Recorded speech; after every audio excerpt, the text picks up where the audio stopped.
One of the emerging sciences in marketing is social media. What we used to find only in our family picture albums is now available for all the world to see. Our individual media footprint can't be erased, but it can be carefully managed to our advantage. There are fewer bright spots in the Crown Council day than talking with Jack Hadley. He has an imagination that is second to none and is genuinely one of the nicest people that I know.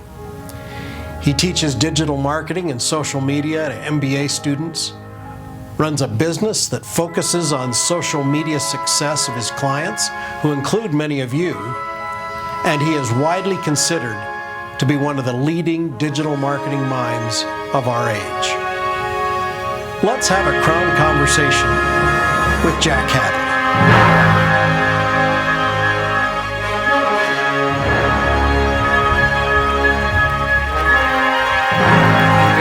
Good morning. Thank you. Thanks. Please, thank you. Thank you for being here this morning. I invited a special guest to help me click and get started here this morning. And I'd like to invite Ellen to come forward to kick us off today. So if you'd roll the video, please. Fans. So I spent my morning going through the Facebook pages of every single person in this audience. Where are Sherry Lewandowski and Hans Finney? Where are you? Hi, how are y'all doing? Good. Great, good to see you. Luckily, Sherry posted a photo of you on her page, and it's not private, so I would like to share it with everyone.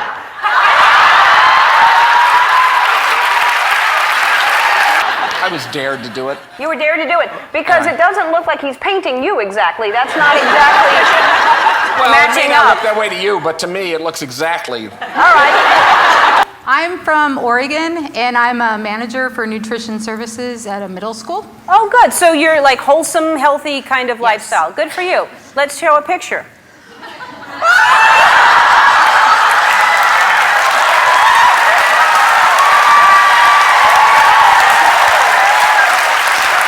Brianne Rush. Where's Brianne?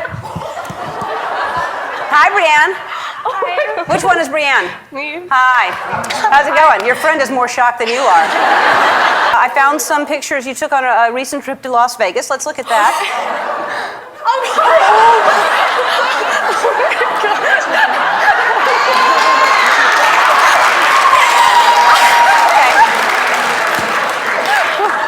You fell asleep reading the Bible, drinking vodka, which is... Then you woke up and you got on a plane and you had some more vodka, it appears.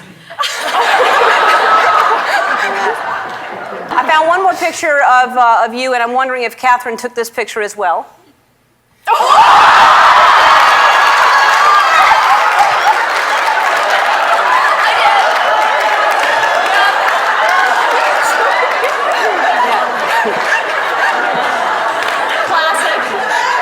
Hello, room service, more vodka, please. Hi. Okay, and do you wear like a uniform to work, or? Not normally, no, just kind of what I have on, whatever. Yeah, just something like this. Maybe you'll throw this on to go to work or something?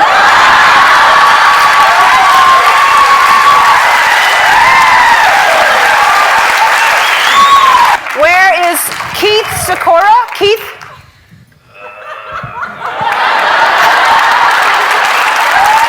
Do you like to make people feel good? Are you the kind of person that you want people to feel good? I do, yes. Right, okay. So that's why you dressed up as a nurse?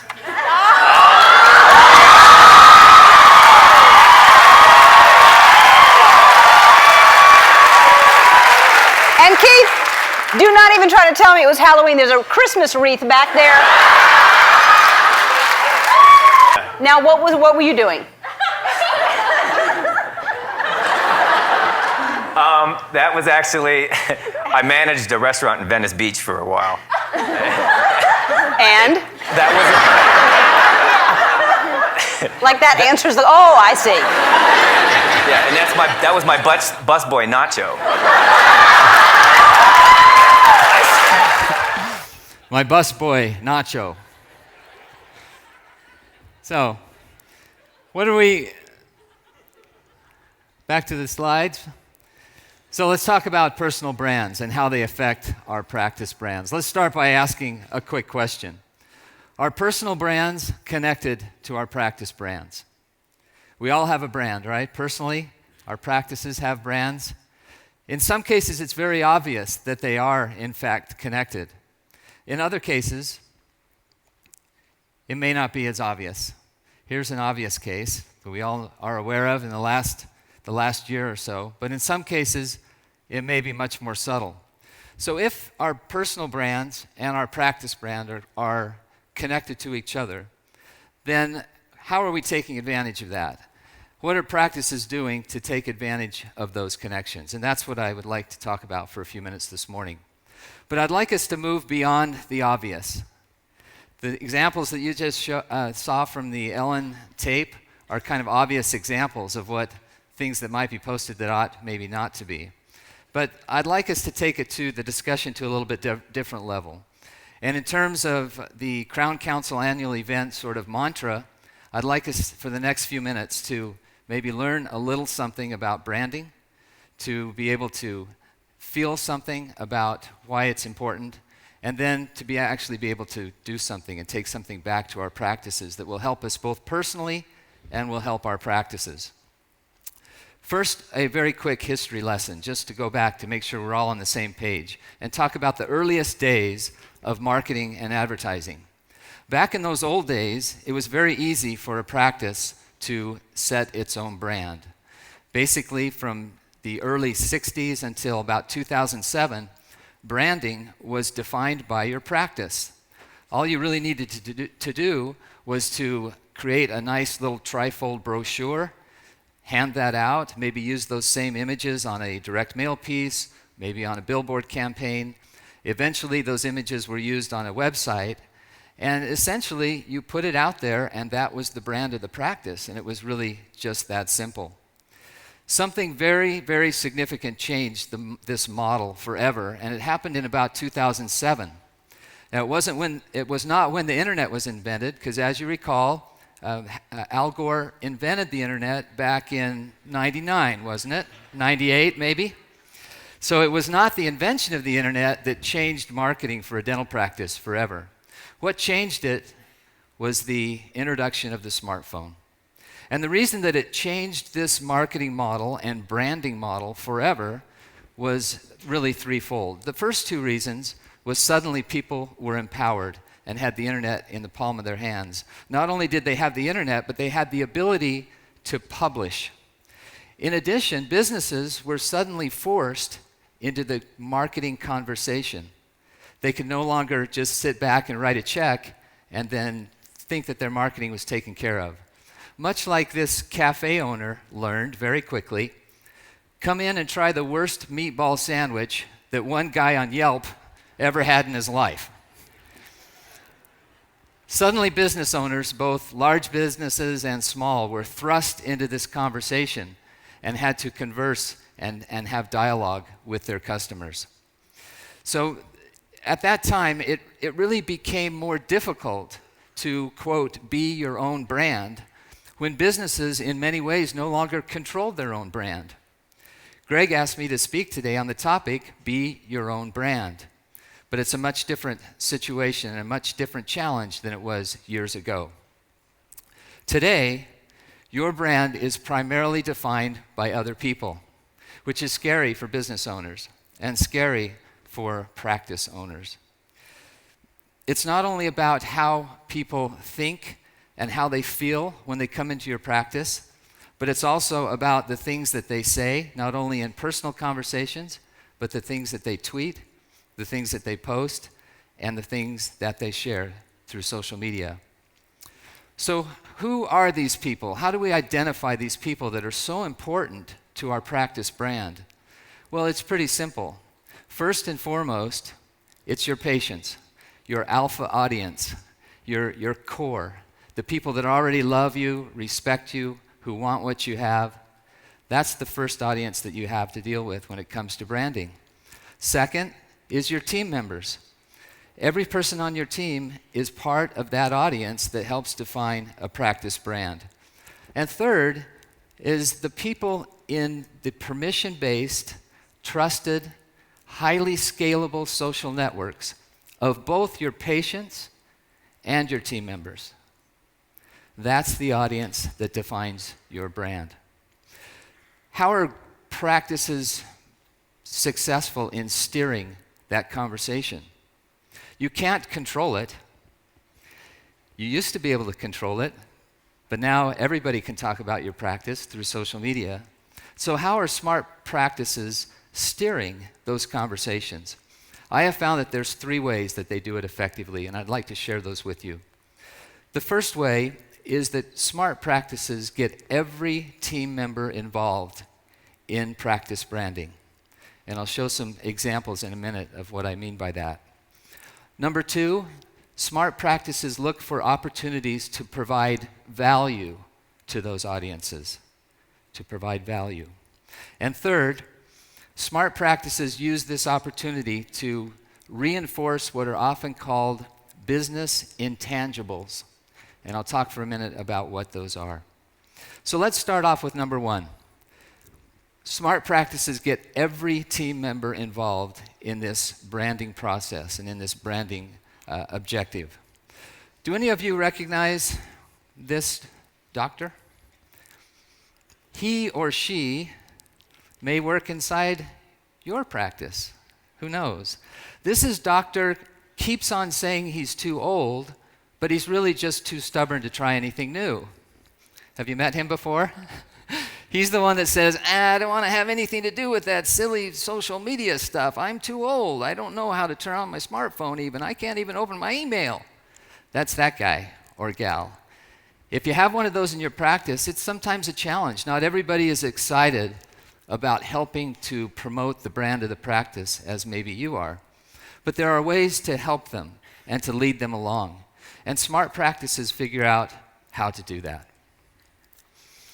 Sometimes the easiest way to get a team member involved that's not excited about being involved in social media is to just do baby steps. Take a photo.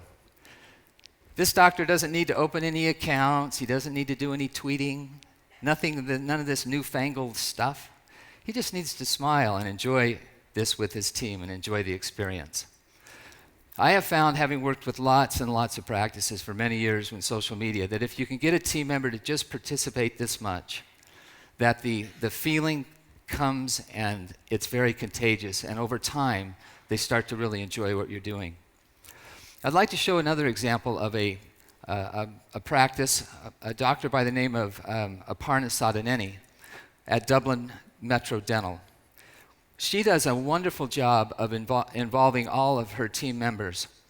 Not only is Dr. Sadhaneni very active on LinkedIn and has a very buttoned-down personal profile, she also has a really well-developed business page. But more importantly, she also works with all of her team members to be sure that they also have a strong presence on LinkedIn. Now, why would that be important? You see Ashley Waller, who is the practice manager. Why would it be important that Ashley have a presence on LinkedIn as well? Well, Dr. Sadhaneni is smart enough to know that these circles of influence that I talked about, the people that define the brand of the practice, are friends of all of her team members. And the more clout and the more that she can help her team members support those groups, the better it is for her practice. Also, it extends her caring, also extends to other members of the team, including hygienists and assistants. So they do a really good job of helping everybody on the team participate. How many team members do you have in your practice? In this example, this particular team has 26 members. Did you know that on Facebook, the average person has 338 friends on Facebook? If I take those 26 team members and multiply it by 338, there's over 8,700 people that live that are part of this trusted community of friends with the team members of the practice. Statistically, 54% of those 8,700 people live in the geographic area of influence of your practice. We all have friends that live across the country, and they may not be good candidates to become new patients. But in this case, 4,700 of them live within the distance that they could become your new patients. Think about that core audience. These are people that have a connection with somebody who actually works inside your practice. And these are connections that are not often taken advantage of. There are ways to do that that are simple. One way is when you take a photo is to tag your team members. You can see in this case, the practice did not tag them. And that could be because they don't know that they can do that. Many of you probably know Facebook does not allow a business to directly tag somebody personally in a post. However, they have made an exception. And if the administrator for this page is personal friends with the team members, that administrator can tag those people in the business page's posts. So if you're not tagging your team members, start doing that. It helps really spread the word. You're already friends. I hope you're friends. You work together every day. Just make sure that you're also friends on Facebook.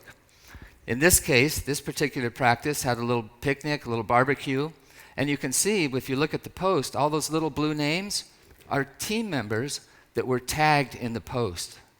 So what happens to this circle of people that have influence and be able to help define your brand?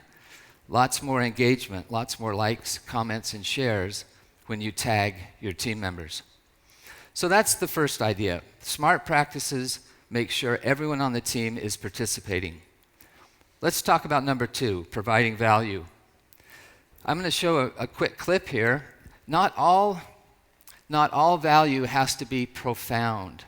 Sometimes providing value is simply getting someone to pause and to smile and to maybe share something that's fun. If you'd roll the next video, please.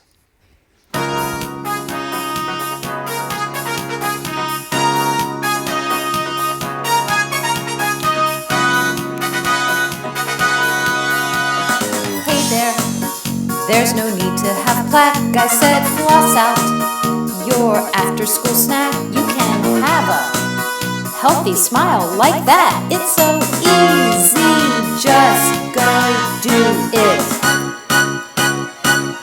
All you have to do is floss like a boss. All you have to do is floss like a boss. Get that platypus out and a floss gutter too. Thank you. Or a water pick works great too. Also, writing good blog posts is an easy way to share great content and to provide value. This particular team member helped write a post on their blog about making dental care easier for children with autism.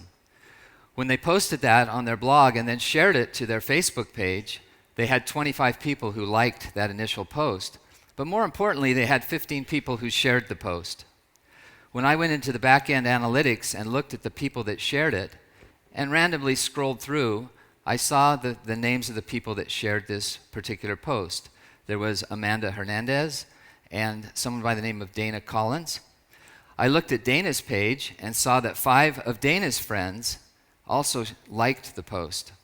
I randomly chose 3 of those 5 and found that there was nearly 1,000 people that were exposed in some way through this little viral sort of spread. So the point is that even every team member could contribute something to your practice website, to your blog, to your social media, and the opportunities to have that word spread are very, very powerful. In this case, the Facebook reach was over 3,300 people. What happens when that spreads is that if people click on that content and the clicks go back to the website, Google sees those clicks and calls them social signals. Social signals are becoming a very important component of search. So now, at the very lowest levels, most common denominator, everyone in the practice can even indirectly and directly contribute to the search engine optimization of your page. Some practices do a good job of just showing a little clip. Hi, in this I'm case, Jessica from Dr. Hammond and Dr. Ellis's office. this hygienist Today I want to talk just to talks you about how not only what you eat, but how often you eat can affect the overall health of your mouth. the overall health After of your you mouth. eat or Very, have a very snack, simple. The pH in your mouth drops Next slide. and causes more acid to be in your mouth. Thank This you. acid is harmful. You can stop that, thanks. So, in review, number 1, everyone in the team participates. Number 2, find opportunities to provide value to your audiences. And finally, number 3, reinforce intangibles. Let's go back in history for 1 second to talk about what an intangible is. This is a real ad from many years ago. As your dentist, I recommend Viceroys. Back in the old days, advertising and marketing was about the product or service, period. Intangibles were never any part of marketing. But today, 3/4 of consumers believe that businesses that they support should be working to improve the quality of their lives. That's a very tall order for a dental practice. What they're saying is that not only should you provide me great dental care, but you should be enhancing the quality of my life. That's a tall order for any business. What is an example maybe of what is called a business intangible? These are some examples: authenticity, availability, clarity, delight, findability, flexibility, inclusiveness, optimism, personalization, safety, surprise. A couple of days ago, I checked into a downtown Minneapolis hotel, and as I went up to my room and opened the door, there were 2 extra pillows sitting on the bed, and a very lovely, very cute handwritten note sitting on top of the pillows. Dear guest, we notice that one of your preferences are foam pillows. Here are 2 of your favorite pillows to make your stay more comfortable. Have a nice day, I think is what that's supposed to be. Not have a nice dad, but have a nice day. Handwritten from Juana. It's not about the pillows sometimes. It's about Juana's personal touch. That's what a business intangible is. And if I look at the business intangibles that I just mentioned, 4 of these have direct application to this sweet note that was on the pillow. Authenticity, delight, personalization, and I was very surprised and delighted. So, in your dental practice, it's not just about great dentistry. It's about taking the business intangibles and using them with your team members to promote both the team members' brands and your own brands. So, in conclusion, yes, what you do post on Facebook, what you don't post on Facebook, what you do personally does have application to your practice brand. But more importantly are the intangibles, and I'd like to show you a quick clip in closing from the clips that we did out in the hallway yesterday. Roll the video.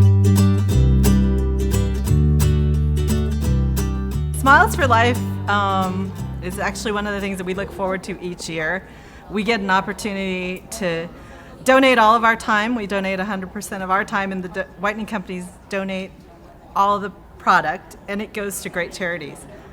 For me personally, our team has chosen to do Smiles for Hope. And so that's an opportunity for us to go kind of work as a team outside of the office. It really pushes us to stretch and grow because we are doing humanitarian work in areas where sometimes they don't have electricity, they don't have running water, and they don't have a lot of the resources that we're used to having on a day-to-day basis. So I think we get more out of it than we give, but we work harder than I think we work during the regular day because we want to provide as much dental care as we possibly can in a given day. So at each end of the day, we're just like completely spent, and we're probably completely invigorated at the same time because we come back with our hearts full. And it's just the best gift ever. Thank you. There were many, many heroes that I saw here last night. In your practice, make sure that the heroes that you saw last night become heroes in the practice, and it can be the key to better branding inside your practice and for each team member personally. Thank you very much.